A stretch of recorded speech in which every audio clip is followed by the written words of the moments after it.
os indígenas vão para a cidade e levam consigo o seu modo de vida. Vamos continuar repetindo. Os indígenas falam a língua, mantêm os seus rituais, mantêm um contato constante com a aldeia. Então, ser indígena não pode ser apagado. Tem um Sateremaué que ele diz assim: olha, pode se esconder de tudo, mas nunca a sua identidade indígena, o seu pertencimento. Há uma história que precede a própria fundação do Brasil. Atualmente, o censo de 2010 do IBGE mapeou essa população indígena. Aqui no Rio de Janeiro, por exemplo, existem mais de 15 mil indígenas vivendo na cidade. No centro do Rio de Janeiro, no subúrbio, nas favelas, nas comunidades. Então, isso é bastante significativo.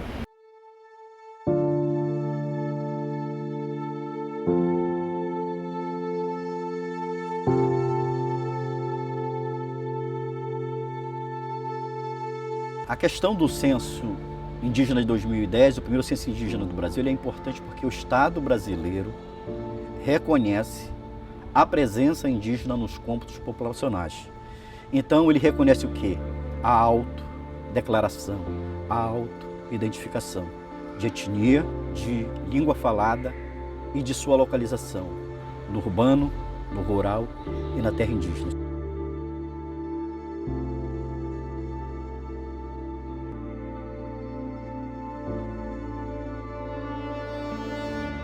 Costumo dizer que as cidades que vão surgindo, elas surgem em terras indígenas, porque tudo era indígena, né? Nos arquivos do Rio de Janeiro, como a Biblioteca Nacional, o Arquivo Nacional, nós encontramos vasta documentação que mapeia essa presença indígena na cidade do Rio de Janeiro. Muitas pessoas passam pelos Arcos da Lapa, mas não imaginam que aquele monumento, que hoje é o símbolo da cidade do Rio de Janeiro, foi construído com mão de obra indígena. E essa mão de obra era utilizada nas obras públicas, nas reformas que estavam acontecendo, sobretudo após a vinda da família real para o Rio de Janeiro, e também na marinha, nas casas de particulares, a mão de obra era muito disputada. Eu nasci na aldeia Andirá, no Baixo Tapajós, na Amazônia. Eu fiquei até na minha aldeia até 12 anos. Depois eu fui para a cidade de Santarém estudar, porque na minha aldeia não tinha escola. E depois eu resolvi vir para o Rio de Janeiro. Eu tinha sonhos de trabalhar em turismo e queria conhecer o turismo do Rio de Janeiro. Com o tempo, eu larguei um pouco a minha cultura indígena, passei a viver a cultura, né, do não indígena. Em 2013, eu tive um problema de saúde, né, que eu tive que voltar para a minha cultura, para as minhas raízes ancestrais. O urucu, ele é uma pintura de prosperidade, né, de fartura, para a gente festejar. E a partir daí, eu tomei uma decisão que eu ia defender a natureza e meu povo. Eu passei a participar dos movimentos no Rio de Janeiro, dos atos, né, e falar pelo meu povo e pelo meio ambiente. O indígena está na cidade, mas ele está organizado. Ele está na aldeia Maracanã.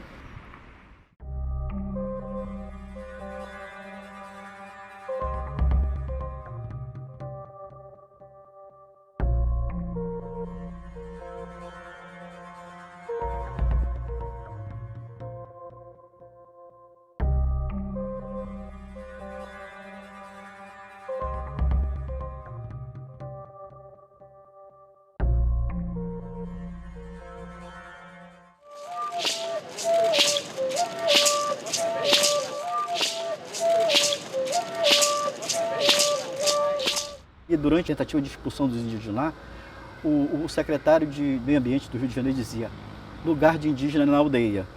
O que isso quer dizer? Quer dizer que pressupõe a negação da própria presença do indígena na cidade. Essa negação, ela demonstra, através das políticas urbanas, essa falta de formulação de políticas ligadas ao indígena. A maioria dos planos diretores, que são as políticas municipais e que orientam as políticas urbanas, nós vamos ter poucos referências aos indígenas. Nasci no Maranhão, na aldeia Lagoa Comprida. Eu moro na aldeia Maracanã. São 5 famílias. Essas 5 famílias, 7 etnias, elas flutuam muito, porque sobreviver aqui, sem água, sem luz, sem sistema de esgoto. Montamos essa estrutura a partir de 2016, depois da Olimpíada. Essa luta aqui remete ao final da década de 90 para início de ano 2000. Nós queríamos um outro espaço que arrebanhasse o maior número de parentes indígenas que está no Grande Centro, o Rio de Janeiro, por exemplo, para discutir políticas públicas para nós, indígenas em contexto urbano. Aldeia Maracanã, Universidade Indígena, é isso, essa junção de povos aqui e essa união de línguas falantes nativos de diversas línguas. A gente fala no curso sobre línguas de outros troncos, né? Mas a nossa abrangência mesmo, o nosso foco de ensinar são as línguas do tronco tupi e as diversas famílias tupi-guarani. Carol, Zanacaru. Mas a Aldeia Maracanã, nossa intenção é sim, que seja um nano-território, que seja uma universidade dentro desse território, mas que seja um território indígena, porque é um patrimônio da União, é um patrimônio do povo brasileiro. Os povos originários, eles não têm visibilidade nenhuma. Os direitos deles são totalmente negados, porque eles não são reconhecidos no Rio de Janeiro como indígenas. Então isso me trouxe, sim, a vir como candidata pelo Rio de Janeiro e dizer, nós existimos.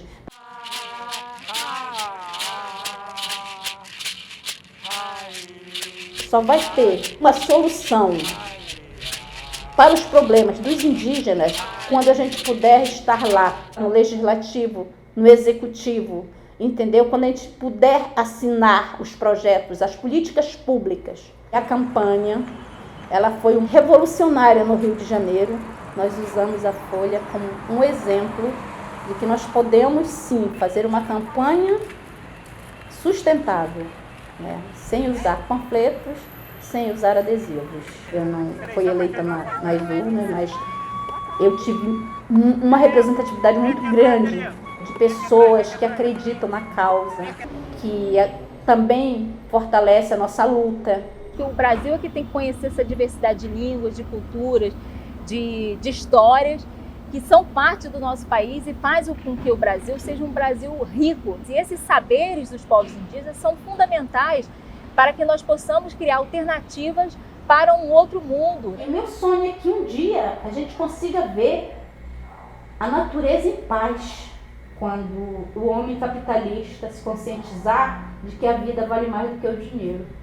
O sonho é de ser isso aqui transformado numa universidade, mas uma universidade pensada, gerida e administrada por indígenas. Nós temos aqui mais 520 anos de luta, mas vai ter luta.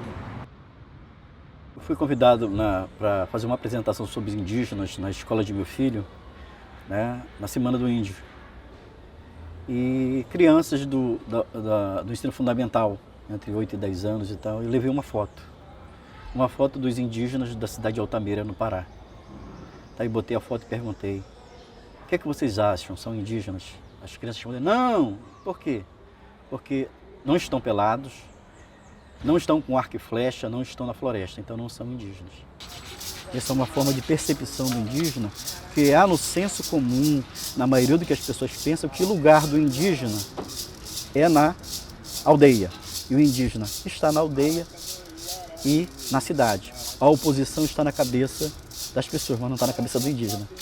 Ele vai e vem com um fluxo permanente e continua sendo indígena. Ele não tem nenhum momento da vida dele que ele pense que ele não é indígena, porque não se torna indígena, se nasce indígena segundo a premissa indígena.